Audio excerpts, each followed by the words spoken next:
Good morning, gentlemen. This is your humble vassal, Professor J. Mark, from the Empress Club for Book 3, Checkmate, the last and final chapter, Alchemy. Now, this chapter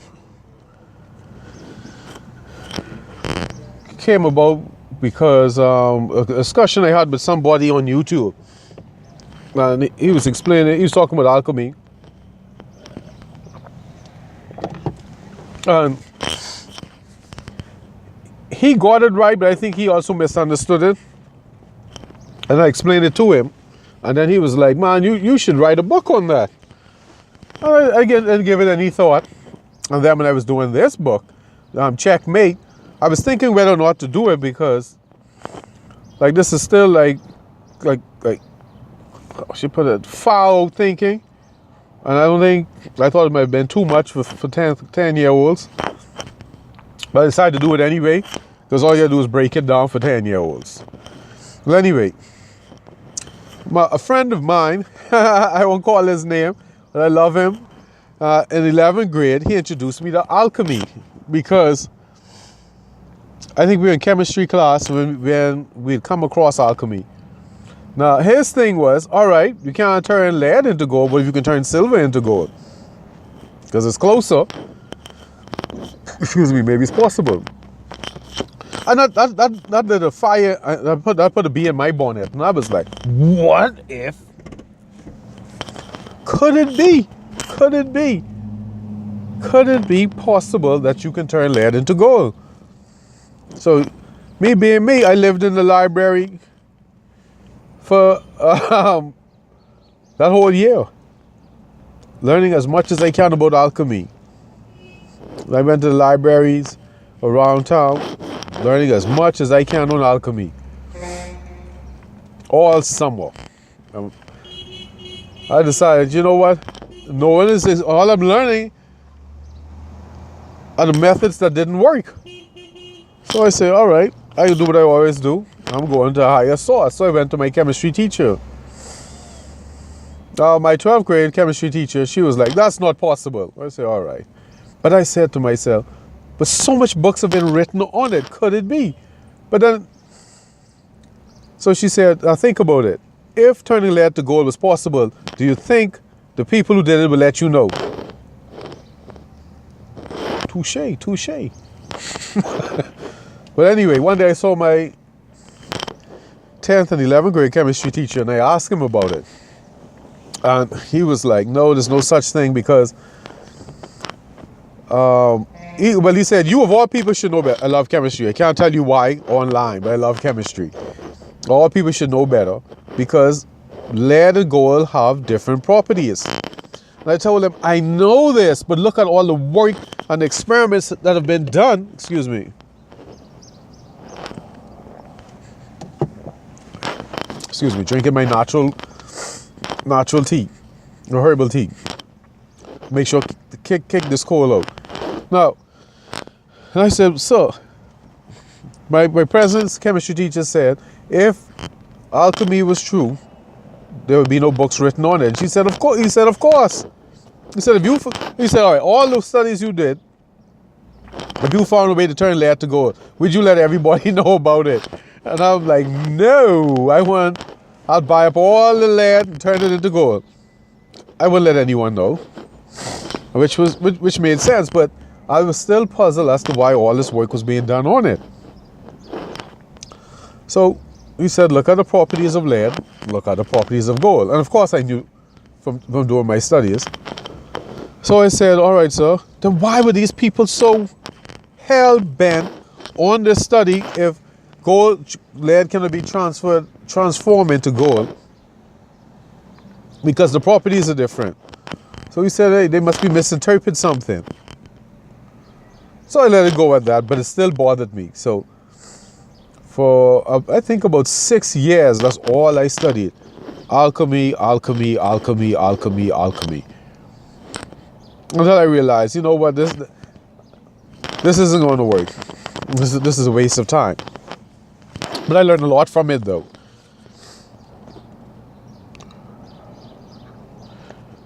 All right, I'm getting ahead of myself.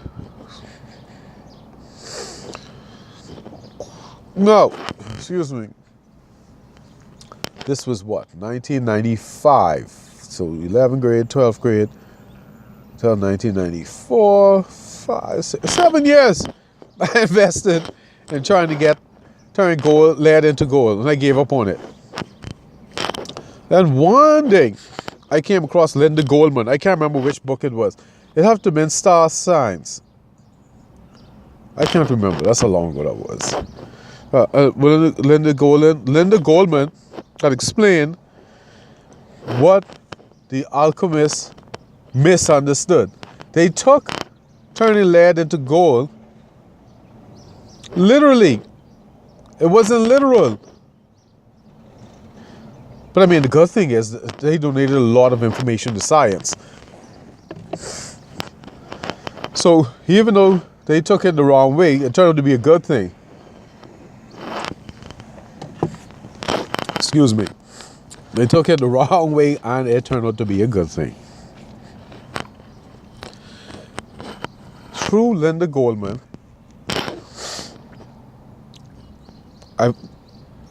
she explained that gold and lead, what the alchemists misunderstood, was symbolic of the spectrums of the human spirit.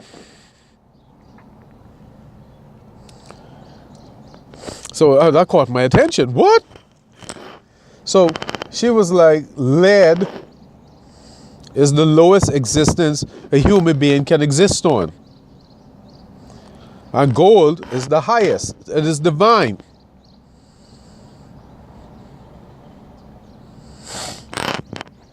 So now, I'm disappointed because I already know where they're going from my study of Egypt and not El Dorado, but El Dorado itself. But the fascination with gold as it pertains to religion.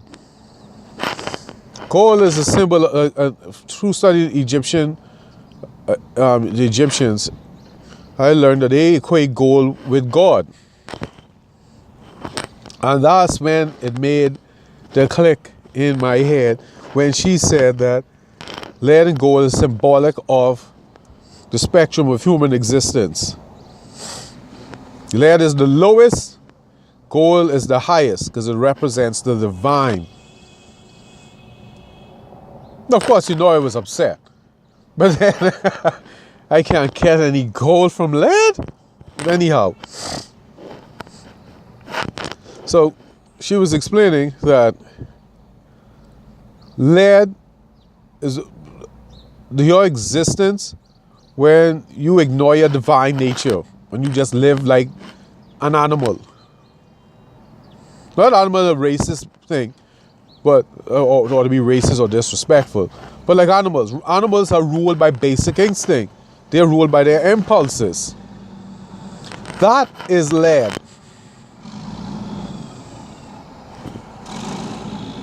And gold is when you live by righteousness. And the Bible said it. Righteousness exalts a nation. That is how you transform lead into gold. Through righteousness. It took a long time to put this together and figure out, but it made sense. You can transform lead into gold. And if you study all the religions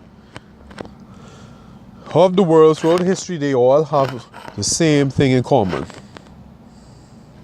Standards by which you conduct yourself that resemble divinity. Like the 10 Commandments. I think it's the 5 pillars for the Quran and all of that. I mean, I'm no fan of religion. I'm getting back into it. Religion disappointed me a long time ago, so I turned my back on it. But I'm coming back. So all the stuff I used to know, I don't know anymore. I was into Zen and all of that. Anyway, let's get back on topic. The point I'm making is, gentlemen, you have a choice. You can either be lead or gold. That's it. Lead or gold. I didn't say perfect. It's a lead or gold. To err is human. So we're going to make mistakes. But if your existence is to be divine, your mistakes aren't going to be coming from the same place as someone who wishes to be live as an animal at the lead state. Excuse me. Now, how Linda Goldman explained this and how I understood it is that human beings have 7 chakras. And I got to study that, and that's how I understood how you can change lead into gold. You have 7 chakras. The base chakra, which is red, is basic instinct. And the orange is one level up. I would say you're moving away from basic instinct, but you're still there. Yellow, you're getting further and further away from basic instinct, and you're getting near to the heart, which is green. Now, and this is why when they say you're green with envy, that's why. I couldn't figure. And yellow belly, that yellow chakra is right just around your solar plexus. That's why they call cowards yellow. And green with envy. And for your throat, now you're getting higher. Once you pass your heart chakra and you go up to your throat, you're going towards the divine. And that is blue. And then further up to your third eye, or the center of your forehead, is another chakra that is purple. And what is purple synonymous with? That's right, royalty. And at the top of your head, the crown of your head, you hear that? The crown of your head is a white chakra. And that's the divine. Now, you can choose to stay at the lower level, or you can work your way up to the divine. And that is based on how you live your life. Now, and that, the ladder that gets you from the base chakra, from lead to the divine, is righteousness.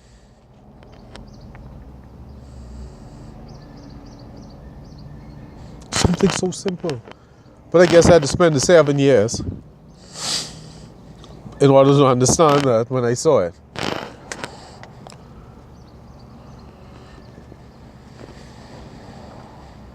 All right, that's it.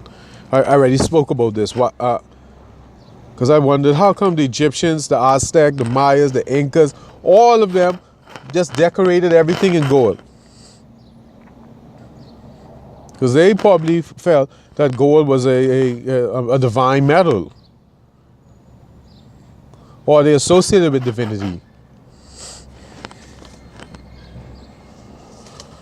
And this is why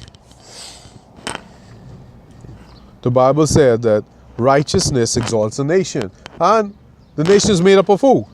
People.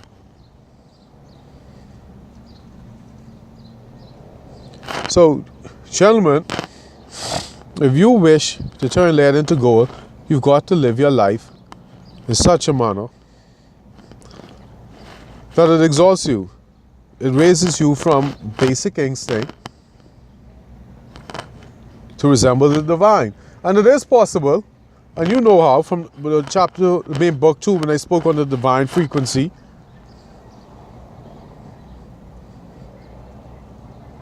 That, like the Bible says, what communion had light with darkness? And gold is the symbol of what? Divinity.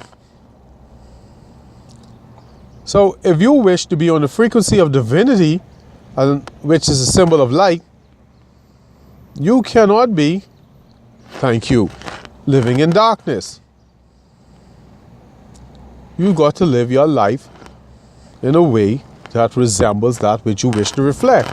And if you wish to be divine, you must conduct yourself in such a manner. And hence to say, righteousness exalts a nation. And therefore, since the nation is made up of individuals, you must be righteous, to be exalted. And what does exalt mean? To lift up. And what are you being lifted up to? Divinity.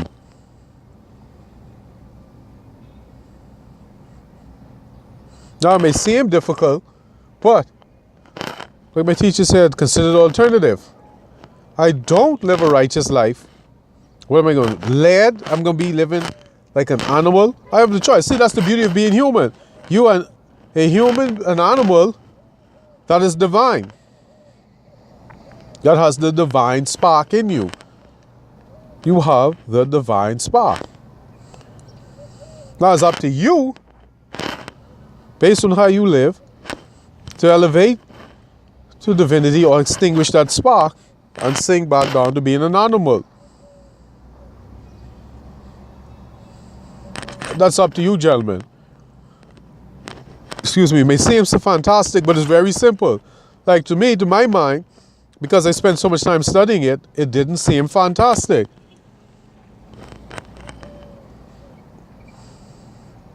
Now that I'm doing this, I'm really going to have to dedicate a lot of time to actually making this a book for 10-year-olds and adults. I'm going to give you all the information in it. It was very thorough.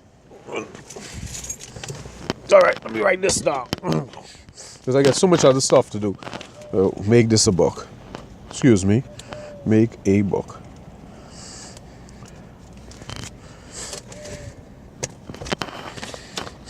All right, gentlemen. So remember, the other reason why you have, I wouldn't say be righteous, but to have character is to be able to handle power. And this is another side effect of having character and living your life righteously.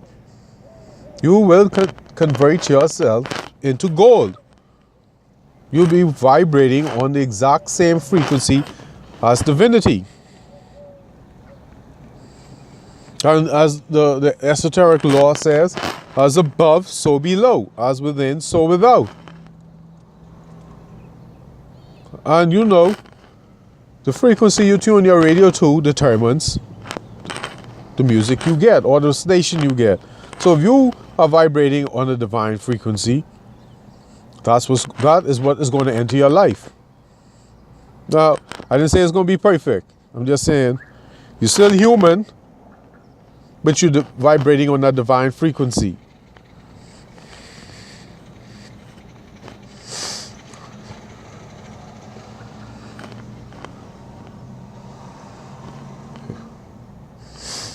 Now, a good example of this, and this is how I made the connection. Saint Francis of Assisi, who did the poem or the prayer, the prayer of serenity. God grant me the courage to change what I can. I can't remember that. I had that everywhere. That for bookmarks and as a poster on my door. Grant me the courage to change what I cannot change, what I can change, the serenity to accept what I cannot, and the wisdom to know the difference. Now, I liked him so much that my pastor had given me a book on his life. Saint Francis of Assisi is a perfect example of alchemy. He lived a royally righteous life as a young man. And I can't remember what made him decide to change his life. So he went from lead to gold. Now, I'm not advocating you live in no wild life. You don't have time for that in the Empress Club. You don't have time for it. You're going to waste time, energy, and resources. You don't have the time. Just as I learned from St. Francis, you can learn from St. Francis. So if he can turn lead into gold, why should you start off living riotously when, now remember, this was 10 to 15-year-olds. If you can start off now living a righteous life. A life of discipline. Now, the way society is set up, they tell you the opposite. Just go crazy. Yes, you can do that, but the thing is to get back. And then don't forget now, you can reap what you sow. And not because you stop means the seeds you sow aren't going to reap a harvest in your life later on. So since you know how the law of seed time and harvest work, why don't you make it work for you? Sow seeds now that are going to turn into gold later while you are on your way to becoming gold. Let the law of seed time and harvest work for you. Live a righteous life now. It'll seem like you losing out. But at the end of the day, a life without discipline is not a life. And now, if you have nothing but bad habits, trying to live a disciplined life is going to be hell. But if you start now, it's not going to be anything. And believe me, you're not going to lose anything. Believe me, you're not going to lose anything. A life of overindulgence is the quickest way to hell. You're not going to lose anything living a righteous life.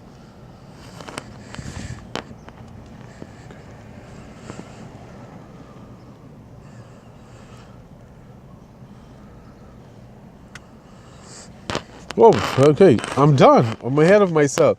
That's me, gentlemen. Thank you for joining me in the Empress Club. Thank you for being with me and joining me in this journey for Checkmate. That is it. The last and final chapter. Thank you for joining me on the Empress Club. I hope this helped you in the way I wanted it to help. I hope it helps. Thank you very much. Now, you know I got a bonus for you. I have a bonus. I'm going to do it when I get back. I got to go run into this store before I go to work. They decide to open up early. I don't know why. You have a time on the door. They open up and they feel like it. Anyway, when I get back, I'll do my bonus and then I'm off to work. Thank you once again for joining me in the Empress Club. Goodbye.